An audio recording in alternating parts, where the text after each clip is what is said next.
یه نکته مهم که بایستی هنگام تنظیم شکوایه در نظر بگیریم، عنوانی است که برای دعوای خودمون انتخاب میکنیم.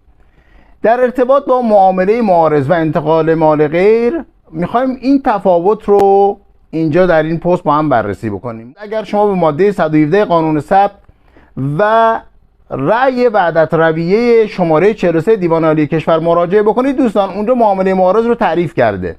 اونجا میگه که معامله معارض در ارتباط با مال غیر منقول اینه که مالک ملک خودش رو با سند رسمی به خریدار منتقل میکنه و مجددا همون ملک رو با سند رسمی دیگری به شخص دیگری منتقل میکنه. در ارتباط با مال منقول هم معامله اول با سند عادی یا رسمی است، اما معامله دوم با سند رسمی است. حالا اگر ما بریم به ماده 1 قانون مجازات انتقال مال غیر مراجعه بکنیم، اونجا میگه که مرتکب جرم مال متعلق به شخص دیگری رو به خریدار منتقل میکنه. تفاوت این دو به اصطلاح عنوان در اینه که در معامله معارض ما سابقه مالکیت داریم، یعنی مرتکب جرم قبلا مالک بوده، اما تو انتقال مال غیر این موضوع وجود نداره. امیدوارم این موضوع هم مورد توجه شما عزیزان قرار گرفته باشه. براتون آرزوی موفقیت میکنم. خدا نگهدار.